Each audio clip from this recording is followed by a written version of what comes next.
दिन पहले की बात है, हमारे क्लिनिक में एक बच्चा आया था। तो अभी उस बच्चे के दांत में बहुत ज़्यादा कैविटी लगी हुई थी और उसके गाल में काफ़ी स्वेलिंग भी थी। उसके मम्मी पापा आए, उन्हें चेकअप किया। उसके बाद में पता चला कि दांत में कैविटी थी और वो कैविटी काफ़ी डीप हो गई है। उसके मम्मी पापा का ये कहना था कि ये मिलकर दांत है, तो हमको इसको निकालना है, हमको इसको ट्रीटमेंट नहीं करनी है। उस बच्चे की उम्र थी करीबन 10 साल। तो हमने उसके ऊपर क्या ट्रीटमेंट किया, उसके ऊपर क्या ट्रीटमेंट करना चाहिए, क्या ये दूध का दांत निकालना चाहिए या इसको बचाना चाहिए। बेसिकली ये कैविटीज़ होती क्यों है। अभी वो पेरेंट्स कह रहे थे कि हम तो बच्चे की बहुत ज़्यादा केयर लेते हैं, वो बच्चा 2 बार दिन में ब्रश करता है, फिर भी उनके दांतों में कैविटीज़ क्यों हो रही है। जी हाँ फ्रेंड्स, आज हमारा यही टॉपिक है कि बच्चों के दांतों में कैविटीज़ क्यों होती है और वो कैविटीज़ होने के बाद में हमको उसके ऊपर क्या ट्रीटमेंट करनी चाहिए। तो फर्स्ट ऑफ ऑल हम बात करेंगे कि दांतों में कैविटीज़ होती क्यों है बेसिकली। तो जब भी हम कुछ खाना खाते हैं तो वो जो खाना है हमारे दांतों के ऊपर चिपक के रहता है। बाय एनी रीज़न अगर वो खाना चिपका हुआ निकलता नहीं है, अगर वो दांतों के ऊपर ही रहता है तो धीरे धीरे वो एसिड रिलीज करता है, तो हमारे मुंह में एक एसिडिक एनवायरनमेंट बन जाता है। एसिडिक होने के कारण दांत जो है धीरे धीरे घुलना शुरू हो जाता है, दांतों में गड्ढे बनना शुरू हो जाता है। तो वो जो गड्ढा बनता है उसी को हम डेंटल कैविटी बोलते हैं या फिर दांत में कीड़ा लगना ऐसे बोलते हैं। तो बच्चों के दांतों में ये कैविटीज़ होने के चांसेस काफ़ी ज़्यादा रहते हैं। तो पहला कारण होता है कि बच्चे जो है फ्रीक्वेंट स्नैकिंग करते हैं, मतलब थोड़ी थोड़ी देर बाद कुछ कुछ खाने की उनको आदत रहती है। जैसे अभी कुछ खाया, 2 घंटे के बाद में और 2-3 चिप्स उठा लिए, 2-3 घंटे बाद और थोड़ा सा कोई फ्रूट खा लिया। तो ये इससे क्या होता है कि जब भी बच्चा कुछ खाता है तो उस टाइम पे मुंह में एसिडिक एनवायरनमेंट रिलीज हो जाता है। तो वो एसिडिक एनवायरनमेंट के कारण धीरे धीरे दांत जो है खुलना शुरू हो जाते हैं और जैसे हमने अभी बात की कि दांतों में गड्ढे होना शुरू हो जाते हैं और धीरे धीरे वो वहाँ पे कैविटीज़ शुरू हो जाती है। तो जो फ्रीक्वेंट स्नैकिंग की बच्चों की हैबिट है उसको आपको प्रिवेंट करना है। आपको बच्चों को बताना है कि ये आप 4 बार या 5 बार, सिर्फ इतने बार आपको खाना है, जो भी खाना है उसी टाइम में खाना है। बार बार 1-1 घंटे बाद या 2-2 घंटे बाद कुछ चीज़ें नहीं खानी है। कि कौन से चीज़ों से दांतों में कैविटीज़ होती है। तो मीठा खाने से दांतों में कैविटीज़ होती है। उसके बाद में कुछ भी स्टिकी चीज़ है जो दांतों को चिपक कर रहती है, उनसे कैविटीज़ होती है। जैसे अगर हम देखेंगे कि पोटैटो वेफर्स है, बनाना वेफर्स है, ऐसी चीज़ें जो कि मीठी नहीं है लेकिन उससे भी कैविटीज़ हो सकती है क्योंकि उनमें स्टार्च होता है। तो स्टार्च जो है दांतों को चिपक के रहता है। तो बच्चा जब खाने के बाद में गार्गलिंग भी करता है तो वो जो स्टार्च जो दांतों पे चिपका हुआ है वो निकलता नहीं है और धीरे धीरे वहाँ पे कैविटीज़ शुरू हो जाती है। इसके अलावा कोल्ड ड्रिंक से भी दांतों में कैविटीज़ के चांसेस बढ़ जाते हैं। अभी हम देखेंगे कि जो बच्चे रहते हैं थोड़े से बड़े, जैसे 6 साल से 7 साल तक के या 8 साल तक के जो बच्चे रहते हैं वो अपने हाथों से ब्रशिंग करना स्टार्ट कर देते हैं। तो वो ब्रशिंग तो करते हैं लेकिन उनकी जो स्किल है वो उतनी अच्छी होती नहीं कि वो प्रॉपर ब्रशिंग कर सके। तो इसलिए बहुत से बार उनका ब्रशिंग इफेक्टिव नहीं रहता है, तो दांतों में कुछ ना कुछ खाना फंसा रहता है और कैविटीज़ हो सकती है।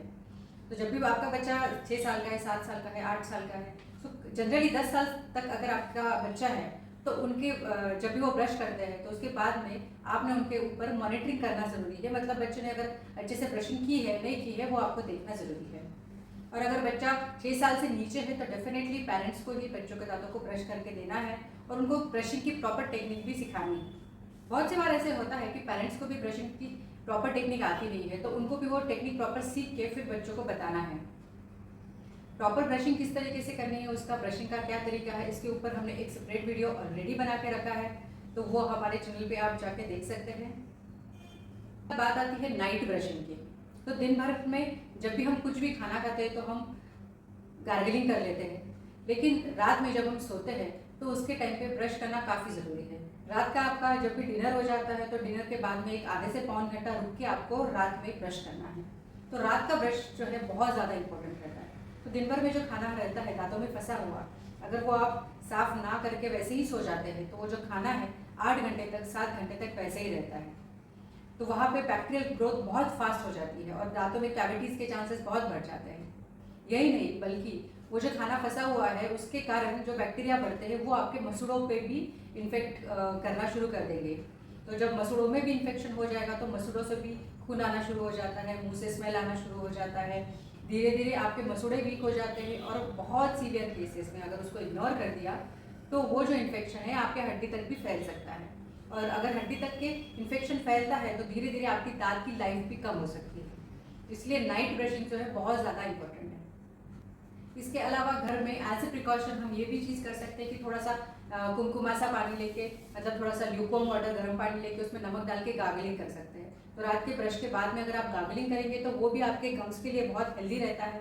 तो गम्स हेल्दी रखने में वो बहुत फ़ायदेमंद रहता है। बच्चों में जैसे खाना तो खा लेते हैं कुछ 2-2 घंटे बाद में, लेकिन पानी वो प्रॉपरली पीते नहीं है, प्रॉपर गार्गलिंग नहीं करते हैं। तो आपको ये भी एक उनको हैबिट डालनी है कि कुछ भी खाने के बाद अच्छे से विगरसली गार्गलिंग करनी है, ताकि जो भी खाना फंसा रहे उसमें का मैक्सिमम खाना निकल जाए। अगर आपका बच्चा कुछ चॉकलेट्स खा रहा है, स्टिकी चीज़ खा रहा है, तो उस टाइम पे आप उनको सिर्फ ब्रश करने के लिए भी बता सकते हैं। उस टाइम पे अगर आपने टूथपेस्ट यूज़ भी नहीं की तो भी चल सकता है, लेकिन प्रॉपर ब्रशिंग जो है ज़रूरी है।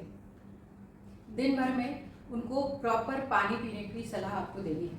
अगर उनका माउथ ड्राई हो जाता है, जैसे हमारा जो सलाइवा है वो प्रोटेक्शन का काम करता है। हमारे सलाइवा में बहुत सारे एंटीबैक्टीरियल एजेंट रहते हैं।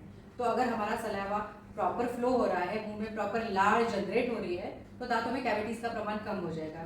लेकिन वही ऑन दी कॉन्ट्रेरी, अगर बच्चे का मुंह ड्राई हो रहा है, सलाइवा लेवल कम हो रही है, लार कम हो रही है, तो उसके कारण भी दांतों में कैविटीज़ बढ़ सकती है। उसके साथ में ही मसूड़ों में भी इन्फेक्शन के चांसेस बढ़ सकते हैं। So you have to make it sure कि आपका बच्चा प्रॉपर दिन भर में प्रॉपर अमाउंट ऑफ वाटर ले।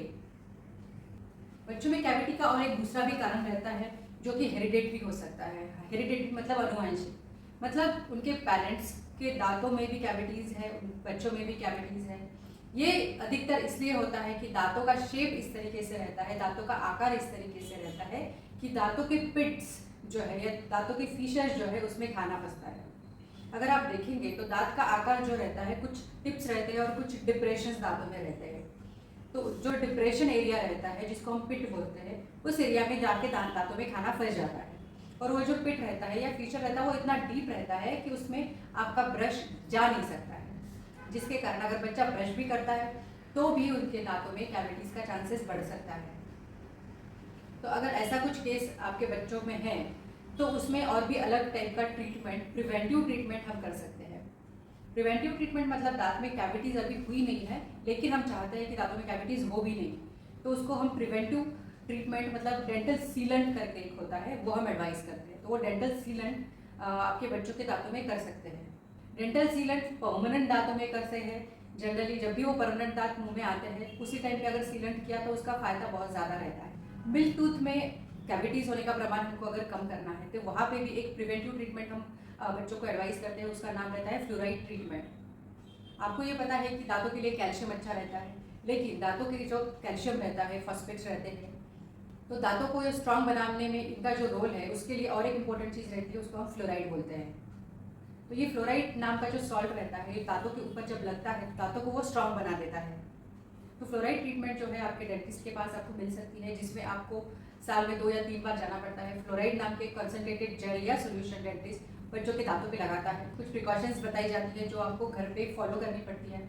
तो वो ट्रीटमेंट से आपके बच्चों के जो दांत है वो कैविटी से रेजिस्टेंट हो जाते हैं, मतलब उसमें कैविटी लगने के चांसेस काफ़ी कम हो जाते हैं। तो मिल्क टीथ के लिए फ्लोराइड ट्रीटमेंट एक बहुत अच्छा ऑप्शन है।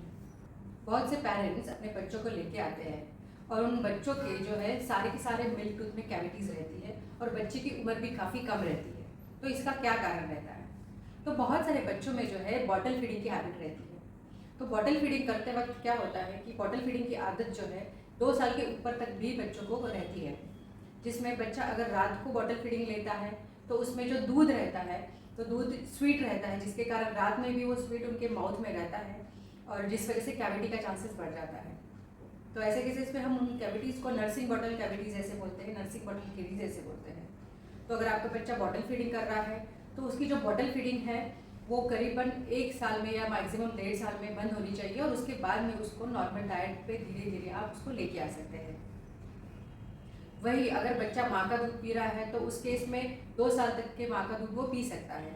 बस ये करना है कि रात की जो फीडिंग है, रात की फीडिंग उनको नहीं देनी है या उसकी फ्रीक्वेंसी काफ़ी कम करनी है। बच्चों में प्रॉपर ब्रशिंग सिखाना बहुत ज़रूरी रहता है। उसी के साथ हम एक और चीज़ कर सकते हैं कि फ्लोराइड कंटेनिंग टूथपेस्ट हम बच्चों को एडवाइस कर सकते हैं। तो बच्चा जब भी प्रॉपर ब्रश करना सीख ले, जब भी प्रॉपर स्पिट करना सीख ले, उस टाइम पे हम उनके टूथपेस्ट में फ्लोराइड वाली टूथपेस्ट उनको दे सकते हैं। जब आपके बच्चे की उम्र 6 साल से अधिक है तब उसको आप फ्लोराइड टूथपेस्ट दे सकते हैं। लेकिन अगर बच्चा छोटा है, जैसे कि अगर 3 साल से छोटा है और उनमें कैविटीज़ का प्रमाण ज़्यादा है, तो उस केस में आप डेंटिस्ट की सलाह से फ्लोराइड की टूथपेस्ट यूज़ करने को दे सकते हैं। बट उस केस में जो टूथपेस्ट है बहुत छोटी सी, मतलब हमारे चावल के दाने इतनी टूथपेस्ट ब्रश पे लगानी है, उसको स्प्रेड करना है और उसके बाद में बच्चे के दांतों को ब्रश करना है। अगर आपका बच्चा 3 से 6 साल की उम्र का है तो उसमें आप मटर के साइज़ का फ्लोराइड कंटेनिंग टूथपेस्ट बच्चों को दे सकते हैं, जो टूथपेस्ट ब्रश पे लगाने के बाद अगेन उसको स्प्रेड करना है और स्प्रेड करने के बाद में बच्चा उस टूथपेस्ट से ब्रश कर सकता है। अगर बच्चा 6 या 7 साल से बड़ा है तो आप प्रॉपर उसको टूथपेस्ट ब्रश पे दे सकते हैं, फ्लोराइड कंटेनिंग टूथपेस्ट भी दे सकते हैं। बेसिकली जब भी फ्लोराइड कंटेनिंग टूथपेस्ट बच्चा यूज़ करता है, ये बहुत ज़रूरी है कि वो अच्छे से गागल कर ले, जो भी टूथपेस्ट है उसके मुंह में वो पूरी निकल जाए। बच्चों के लिए सॉफ्ट टूथब्रश यूज़ करना ज़रूरी है। तो ब्रशिंग कब से स्टार्ट करनी चाहिए? तो ये इम्पोर्टेंट है कि जब भी आपके बच्चे के मुंह में पहला दांत आना शुरू हो जाता है तभी से उनका ब्रशिंग करना बहुत ज़रूरी है। तो उसके लिए आप छोटा सा बेबी ब्रश यूज़ कर सकते हैं जो कि बहुत सॉफ्ट ब्रिसल वाला हो। बच्चों के लिए सिलिकॉन ब्रशेज़ या फिर फिंगर ब्रशेज़ भी आते हैं, बट वो बहुत ज़्यादा इफेक्टिव नहीं रहते हैं। तो इट इज़ बेटर कि आप छोटे हेड वाला बेबी ब्रश जो कि सॉफ्ट ब्रिसल्स का हो वो यूज़ करें और आप खुद ही प्रॉपर बच्चे को ब्रशिंग करके दें। धीरे धीरे जैसे बच्चों की उम्र बढ़ती जाती है उसके बाद में आप बच्चों को जूनियर ब्रश देना शुरू कर सकते हैं। जूनियर ब्रश मतलब एडल्ट का जितना ब्रश रहता है उससे थोड़ा सा उसका साइज़ छोटा रहता है। तो करीबन 6 साल से 8 साल तक की उम्र तक के या 5 से 8 साल तक की उम्र तक के आप जूनियर ब्रश बच्चों को दे सकते हैं और 8-10 साल के बाद में एडल्ट ब्रश भी बच्चे यूज़ करना स्टार्ट कर सकते हैं। सो आई होप आज की जो इन्फॉर्मेशन है आपको समझ में आई होगी और आपके मन में जो भी बच्चों के दांतों के कैविटीज़ से संबंधित क्वेरीज है वो सब सॉल्व हो गई होंगी। और अगर इसके बावजूद भी आपको कुछ क्वेश्चंस है तो आप कमेंट बॉक्स में डाल सकते हैं। और कौन से टॉपिक पे आपको इन्फॉर्मेशन चाहिए वो हमको ज़रूर कमेंट बॉक्स में लिखिए और हमारे चैनल को सब्सक्राइब करना ना भूलें ताकि ऐसे इन्फॉर्मेशन वाले वीडियो आप तक जल्दी से जल्दी पहुंच सके और नोटिफिकेशन के लिए बेल आइकॉन की ज़रूर प्रेस कीजिए। Thank you.